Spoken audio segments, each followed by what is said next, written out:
Coucouille et bienvenue sur Studio Parlons, le podcast de Studio Pardon. Ici, on va aborder plein de thèmes sur la communauté LGBTQIA+, et avec toutes ces différentes histoires, j'espère donner un peu d'espoir en ces temps sombres. Courage.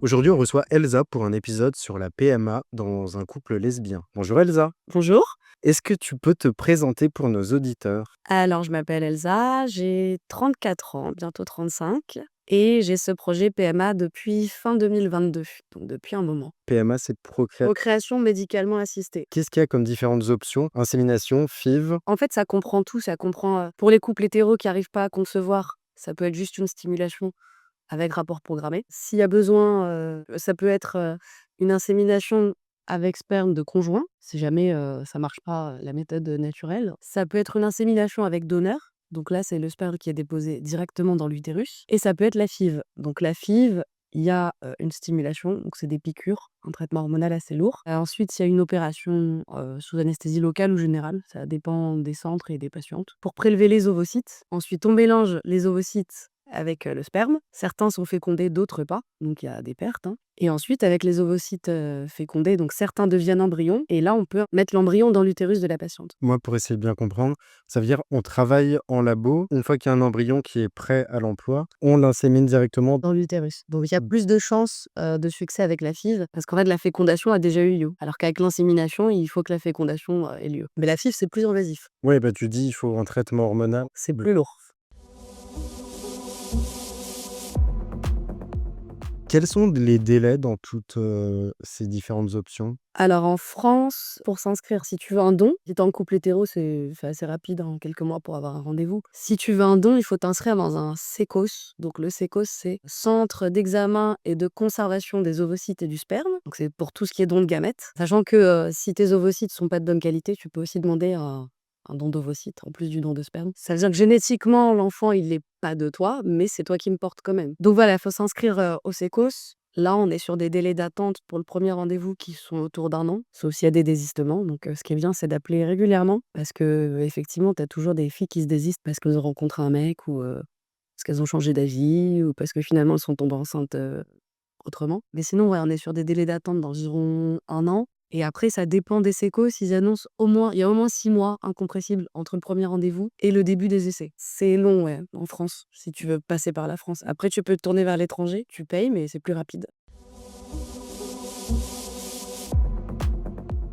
Je voulais savoir un peu ton parcours. Comment tu t'es lancée dans ce projet? Est-ce que tu t'es lancée en solo? Alors, je me suis lancée à la base en solo, quand je me suis inscrite en décembre 2022, Donc ça veut dire une femme célibataire? femme célibataire. Mais je me suis dit, bah, comme je suis avec des filles, de toute manière, je devrais passer par un don de sperme. Bon, bah, peut-être que je trouverai la deuxième maman plus tard. On va faire les choses un peu à l'envers, mais j'avais plus envie d'attendre et je savais que les délais étaient longs. Et je regrette pas parce que bah, ça a été long. Du coup, tu as trouvé ta copine pendant le process? Oui. Donc je me suis inscrite à la base en sécos en décembre 2022. J'avais un rendez-vous en mai 2023. Ben justement parce que j'ai eu un désistement. Parallèlement, j'ai un ami gay qui m'a proposé une coparentalité. Donc je me suis dit, on va essayer. Donc on en a parlé pendant 1 an. Donc ça nous amène en janvier 2024. La coparentalité, du coup, c'est lui te donnerait son sperme. Mais on devait l'élever ensemble. C'était pas juste un don, c'était une coparentalité. Du coup, ça a été un enfant biologique de vous deux. Voilà, c'est ça. Yeah. Par insémination artisanale avec une petite pipette à la maison. Et donc on s'est lancé ouais, vers février 2024. Et en fait, je me suis mise avec ma copine en janvier 2024. Donc à la base, bah, on s'était dit, on verra où ça nous mène. Elle sera belle-maman éventuellement. Je suis tombée enceinte une première fois en mars 2024. Donc très vite, en fait, ça a marché tout de suite. Et en fait, l'entente, bon, on avait beau avoir discuté pendant 1 an, c'était pas trop ça. Et en fait, j'ai fait une fausse couche, malheureusement.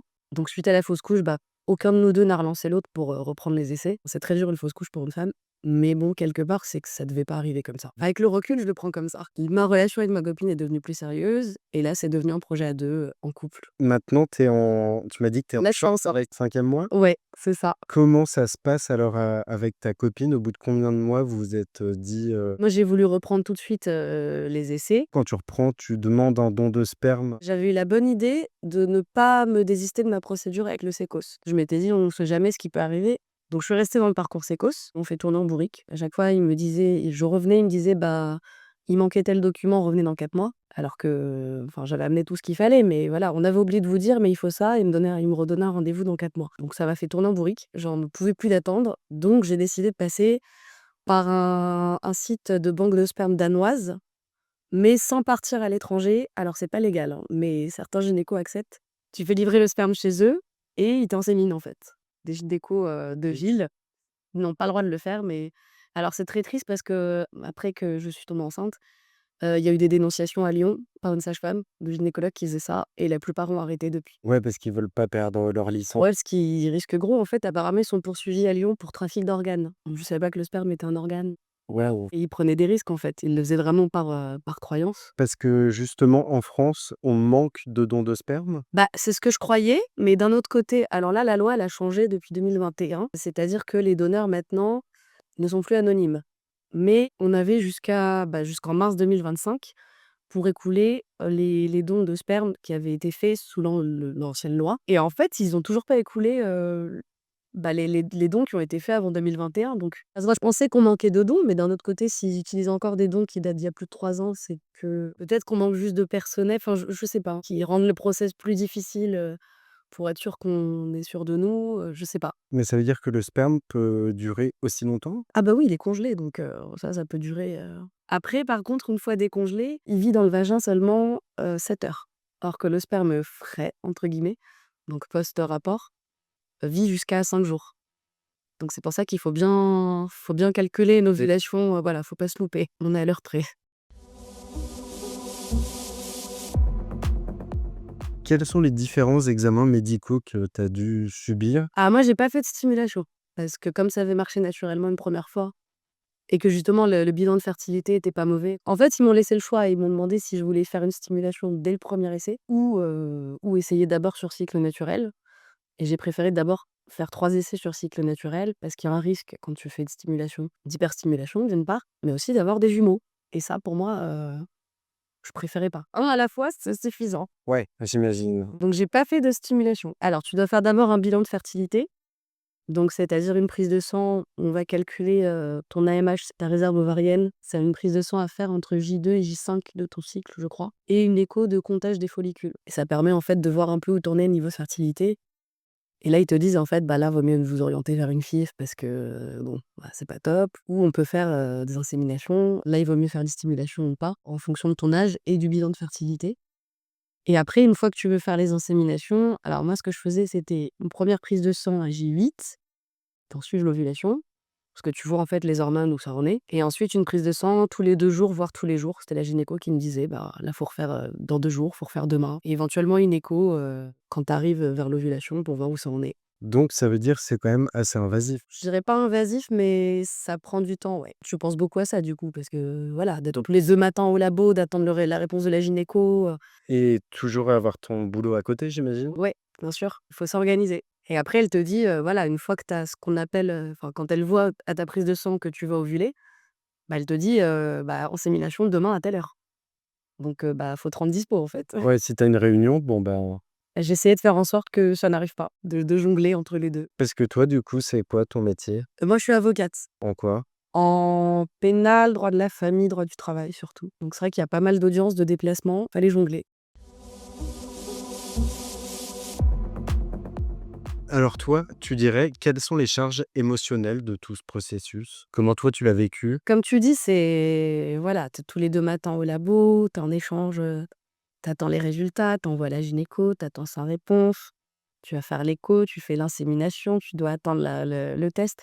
Donc c'est dur de se détacher, en fait. C'est très dur. Comme j'étais tombée enceinte naturellement, enfin sans aide médicale, très vite, j'ai pensé que la première insémination marcherait, en fait. Donc le premier échec, ça a fait très, très mal. Le deuxième un peu moins. J'ai eu 2 échecs et le troisième coup, ça a marché. Quand tu fais ce process, tu peux pas choisir le sexe, par exemple, de l'enfant? Non, alors aux États-Unis, quand tu fais une FIV, tu peux, vu qu'en fait, tu mets un embryon dans l'utérus. L'embryon, il y a déjà tout son code génétique, donc on peut étudier, on peut savoir, quelle maladie il a, on peut tout savoir, en fait. Donc aux États-Unis, c'est autorisé. En France, pour des raisons éthiques, c'est pas autorisé. Ce que je trouve quand même plutôt sain parce que, bon, sinon tu vas choisir la couleur des yeux, des cheveux, Oui, bah, après, c'est comme si tu choisissais ton Sims, quoi. Oui, c'est un peu ça. Pour moi, si tu veux un bébé, tu prends ce qui vient et tu dis pas: «Je veux un garçon, une fille». Voilà, tu peux avoir une préférence, mais tu prends quand même ce qui vient. Donc en France, non, tu choisis pas. Est-ce que tu peux me dire, sur la PMA, quelle est la législation française? Parce que en fait, c'est que la PMA pour toutes, elle est arrivée assez 2021, la PMA pour toutes. avant, c'était que pour les femmes hétérosexuelles? C'était pour les couples hétéros. Qu'est-ce qui a changé? Alors maintenant, c'est ouvert aux couples lesbiens et aux femmes seules. Ah oui, donc les femmes seules Oui, ah hétéros ou lesbiennes, ça on c'est peu importe. et ça, en fait, justement, c'était interdit parce qu'ils vou Ah, ils voulaient pas d'enfants sans père, que ce soit entre femmes ou sur femmes solo, quoi. Et c'était l'argument des anti-PMA pour toutes. De dire: «Ah, après les papas vont servir à rien, pas d'enfants sans père», ah oui, un papa, une maman, quoi. voilà, exactement. Ah waouh! Ah putain, ils nous manquent pas, eux. Donc c'est ouvert maintenant, ouais, à toutes, mais alors apparemment pas aux hommes trans. Donc ça j'ai trouvé ça étonnant. Un homme trans qui aurait gardé son appareil génital féminin peut procréer, en fait.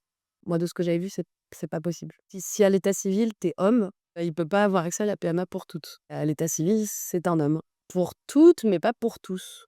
Et du coup, c'est gratuit. Tu choisis pas ton donneur, malheureusement. Alors ce qu'ils te proposent, enfin moi en tout cas ce qui m'est proposé au Sécos, c'était, soit on te met un donneur qui a les mêmes caractéristiques physiques que toi, donc couleur de la peau, des yeux, des cheveux, globalement, soit on te met le donneur classique. Bon, moi ça correspond à mes caractéristiques physiques, c'est pareil, c'est le donneur classique, il est, caucasien, avec, des yeux, marrons et des cheveux châtains. J'ai les yeux bleus, mais voilà, ça me correspond à peu près. Donc si tu une femme noire Soit un donneur, voilà, qui a les mêmes caractéristiques physiques que toi, soit un donneur classique. Oui, une femme blanche, elle ne peut pas demander un donneur noir. C'est réservé aux femmes noires. Il manque, de ce qu'ils m'ont dit, il manque, sévèrement de donneurs noirs. Il y en a très peu. Parce que je suis dans des groupes Facebook de PMA.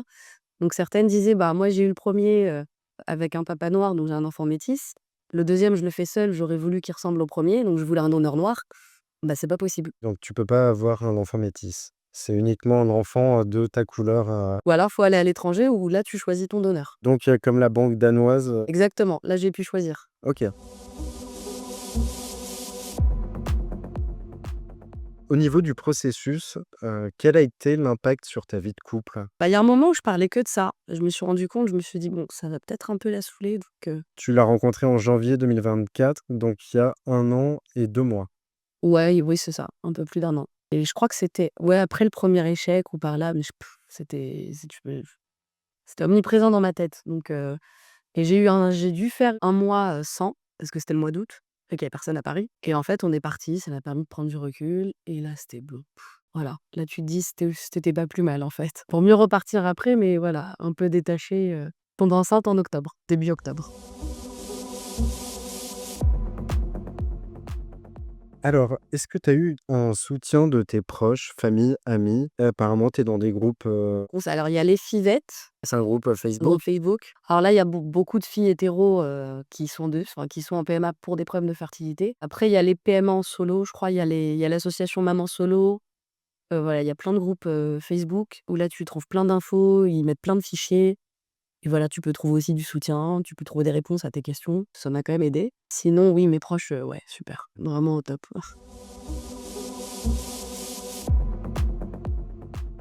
Je me demandais, une fois que la grossesse, est en cours, comment est-ce que tu as géré le résultat positif? Je suis restée quand même beaucoup plus sur mes gardes vu que j'avais fait une première fausse couche. Ça marque quand même, tu as plus de mal à réaliser et tu t'autorises pas trop à y croire, on va dire. Là encore maintenant, pourtant je le sens taper. Ouais. Non, mais en fait, c'est qu'on dit, parce que moi, j'ai eu plusieurs amis ou ma sœur qui sont tombées enceintes, c'est les 3 premiers mois qui sont les plus critiques. Bon, en réalité, c'est les 2 premiers surtout, parce que bon, une fois que tu as passé les 2 mois, ça il y a quand même moins de risques. Mais oui, après la fin du premier trimestre, là où vraiment le faux risque de fausse couche passe à 1, donc c'est bon. Tu peux quand même souffler.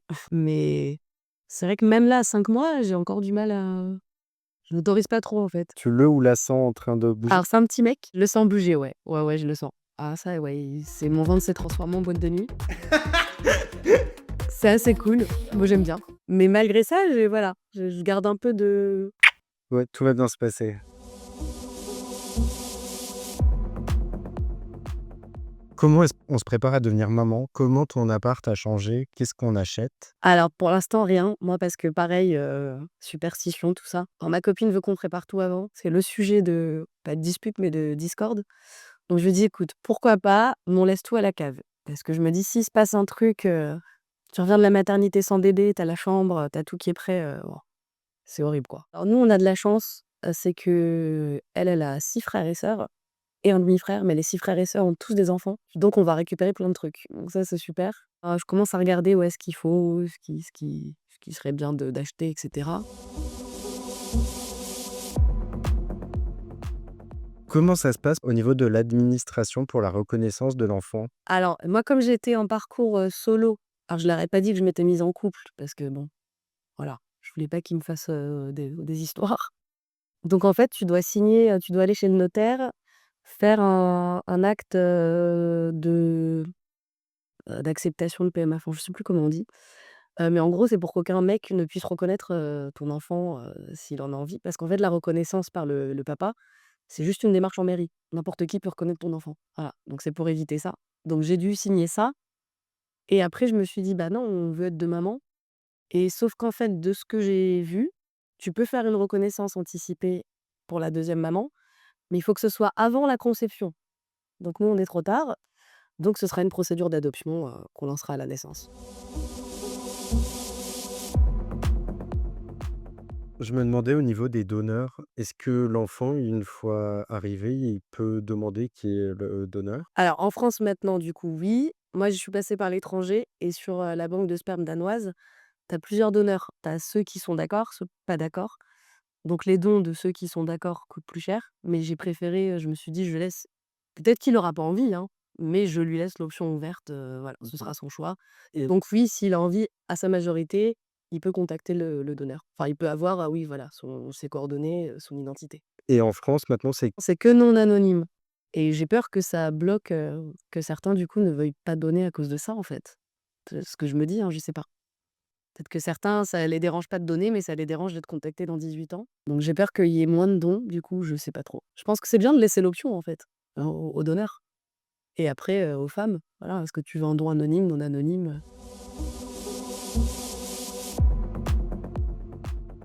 toi, dans ta démarche, tu as déjà vécu des gens qui t'ont dit, «Ah là là, tu devrais pas faire ça», des situations lesbophobes? Pas «tu devrais pas», mais des remarques un peu, où tu te dis: «Bon, une femme hétéro, elle aurait pas entendu ça», oui. Ça oui, c'est sûr. De la famille un peu vieux jeu, mais ce sera pas son enfant, ta copine. Bah si, si elle l'élève, Bah oui, c'est ça, si elle est dans la maison avec l'enfant. oui, c'est pas les gènes seulement, c'est pas qu'une question de gènes. Oui, bah non. Si elle l'adopte, légalement, qu'elle l'élève, que là, elle est là à tous les rendez-vous, elle sera là à l'accouchement, bah si, c'est une maman. J'ai une de mes meilleures amies qui a été élevée par son beau-père et il a fait une procédure d'adoption Voilà. parce qu'en fait, pour elle, elle le considère comme son ouais et elle le considère comme son père parce que justement, il l'a élevée, même si du coup, elle n'a aucun truc physiologique en commun avec lui, c'est son papa parce qu'il l'a élevée. Bah, j'ai une copine qui est issue d'un don, parce que son père était stérile du coup, mais c'est son père et je pense que personne remettrait ça en couple, vu que c'est dans le modèle hétéro, c'est pas pareil.